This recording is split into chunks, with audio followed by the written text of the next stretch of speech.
Good afternoon, all of you. My name is Swapnil Dhatrak. Today we are going to discuss about topic work of Arab geographers. It is very important topic for competitive exam as well as net set in geography. So we are going to discuss about work of Arab geographers. First, contribution of Arab geographers in geography. The follower Prophet Muhammad made a significant contribution in the field of geography from 8th to 13th century. There are mainly work from Arab geographers in 8th century to 13th century.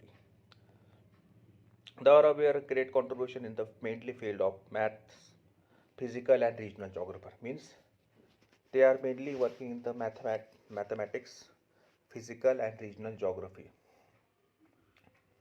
Also, they are they when they journey during the pilgrims and for the trade and commerce and their marine adventures added to their geographic knowledge. जब वो pilgrims के लिए जाते थे तीर्थ स्थान के लिए, तो वो जो जर्नी थी उसमें वो जो ट्रेड ट्रेड या कॉमर्स या जो समुद्री मार्ग से जाते थे, उसकी वजह से उनका जो जोग्राफिक का नॉलेज है वो और इंक्रीज होने लगा. तो उनका जो मेनली कंट्रीब्यूशन था वो मैथ्स, गणितीय भूगोल, प्राकृतिक भूगोल में ज़्यादा था. और उनका जो वर्क था मेनली 8 to 13 सेंचुरी, यानी 8वीं सदी से लेकर 13वीं सदी तक. उसमें हम फर्स्ट देखने वाले अभी Al Masudi. Very important contribution. He was born in 9th century and died in 956 in Egypt. He traveled to Persia, Syria, Armenia, Central Asia, Oman, India, Ceylon and Madagascar. यानी वो उसने लॉट ऑफ कंट्रीज में travel किया. उसमें आएगा Persia, Syria, Armenia, Central Asia, Oman, India, Ceylon, Madagascar. Ceylon जो name है अभी वो करंटली श्रीलंका का नाम है. He also contributed to cosmology, astronomy, Islamic law, meteorology, history, Arabic culture. उसका जो कंट्रीब्यूशन है यानी खगोल शास्त्र, ज्योतिष शास्त्र, इस्लामिक रूल्स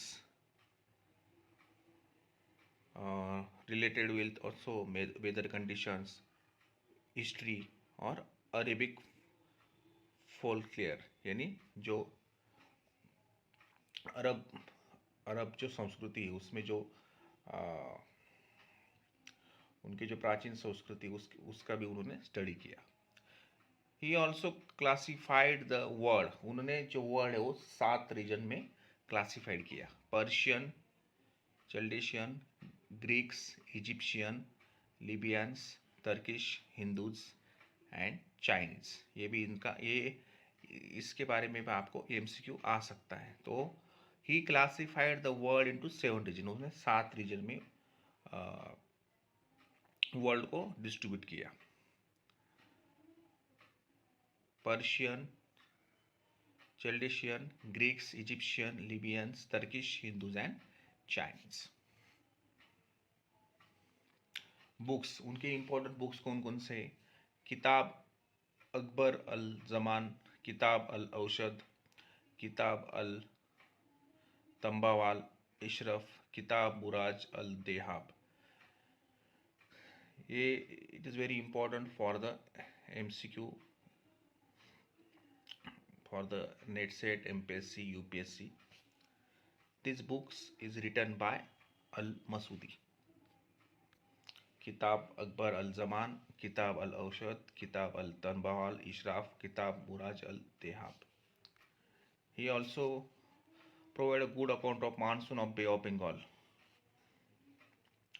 उन्होंने जो मानसून आता है इंडिया में तो वो उसका जो वाटर है लास्टली वो बे ऑफ बंगाल में जाता है.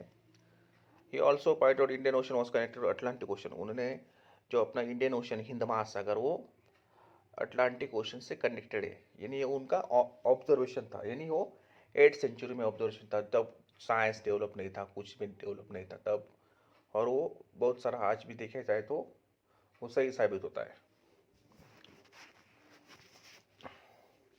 He tries to describe the relationship between man and environment, यानी man and environment interdependent on each other. He sailed in several areas and observed weather conditions faces on Ugair while sailing. जब वो समुद्र मार्ग से प्रवास करते थे travel, तो उसमें क्या क्या इफेक्ट होता है वेदर का, उन्होंने उसका भी स्टडी किया। यानी वेदर कंडीशन अगर बैड रहे तो उसमें क्या इफेक्ट होगा, इसके बारे में उन्होंने सबने वो स्टडी किया। He described the role of physical environment of mode of life and attitude of the people. यानी जो लोग जिस इन्वायरमेंट में रहते हैं, जिस पर्यावरण में, उसका उनकी जो लाइफ है या उनकी जो फिजिकल कंडीशन है उस पर असर होता है।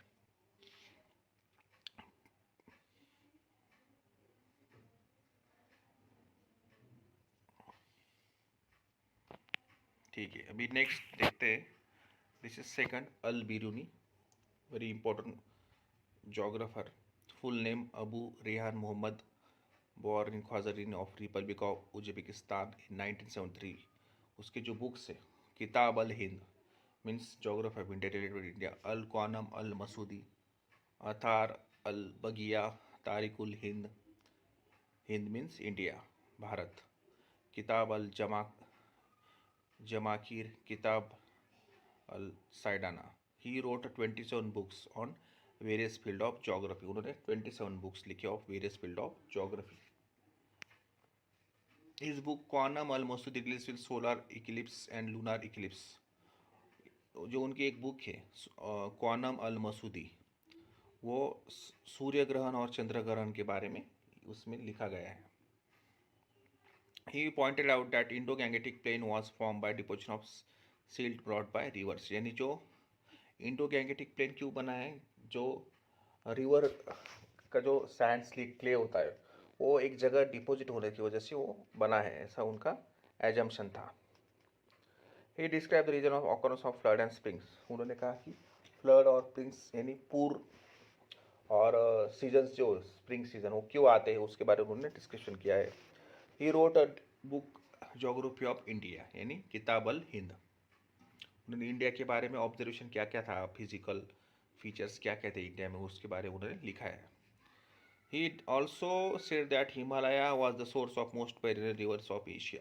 यानी हिमालय से ही बहुत सारी रिवर्स ओरिजिनेट होते हैं, यानी उनका उगम स्थान हिमालय है। जो देखा जाए तो इट इज एब्सोल्युटली ट्रू। ठीक, अभी सेकंड हो गया, अभी थर्ड देखते हैं। Al Idrisi, full name Abu Abd Allah Mohammad, born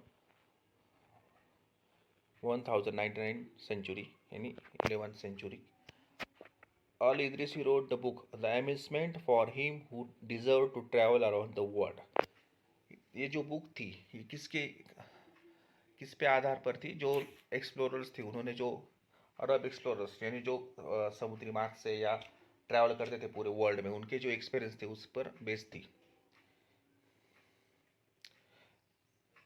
He pointed out that due to intense heat, the torrid zone was not habitable. यानी टॉरिड जोन जो यानी इक्वेटर के पास का जो एरिया है या जहाँ ज़्यादा हीट पड़ती है, मैक्सिमम हीट, वहाँ की जो प्लेस है वो it is not suitable for mens या सुटेबल फॉर ह्यूमन लाइफ्स। वहाँ की जो लाइफ है तो as compare to other zones it is much difficult. His most important contribution was the world map, his map based on rough rectangular projection. उन्होंने एक map भी बनाया था, रफ रेक्टेंगुलर प्रोजेक्शन उसमें यूज किए गए थे मैप के। नेक्स्ट है Abdullah Mohammad, born in 1304 in Tiger town of North Africa, means he are mostly in African. Ibn Battuta wrote Ibn Battuta wrote Rihala, which throw light on soil, agriculture, economy and political history of Muslim world of his own time. यानी इब्न बटूटा ने एक book लिखी थी, उस book का नाम था रियल्ला। उसमें वहाँ की जो अरेबियन कंट्रीज़ की जो सॉइल है, एग्रीकल्चर क्या थी, उनकी इकोनॉमी, उनमें कौन कौन से प्राइमरी एक्टिविटीज सेकेंडरी एक्टिविटीज़ होती थी, पॉलिटिकल हिस्ट्री कैसे होती थी of Muslim world of his own time, यानी मुस्लिम एम्पायर कैसे थे, वहाँ के जो किंग्स थे उनकी डायनेस्टिक पॉलिटिक्स कहाँ किसके बारे में क्या थी, वो उन्होंने सब कुछ उसमें अपने बुक में लिखा था। बुक का नाम था रिहल्ला। Ibn Battuta traveled for about 28 years and covered more than 120,000 kilometres, यानी इब्न बटूटा बहुत सारी कंट्री में ट्रैवल करते थे मोर देन 28 ईयर्स, और कवर 1,20,000 किलोमीटर उन्होंने पूरे वर्ल्ड में ट्रैवल किया था। तब कि वहाँ देखा जाए तो ओनली शिप्स से ही ज़्यादातर ट्रैवल होता था, बाकी कुछ सुविधाएं नहीं थी। He reached in India after crossing the mountains through Afghanistan, travel his country, वो इंडिया में भी विजिट किए थे। After the crossing of mountains through in Afghanistan, travel the country widely. His description of houses types and building materials in deserts is very interesting and informative. यानी जो desserts में ज़्यादातर अरब countries में जो डेजर्ट है उसके बारे में उन्होंने लिखा था कि उस एक डेजर्ट्स में किस टाइप के घर होते हैं, वहाँ की घर बनाने के लिए किस प्रकार का मटेरियल यूज़ किया जाता है, उन्होंने उसके बारे में भी लिखा था। Thank you. In this way, we complete the topic of work of Arabian geographers.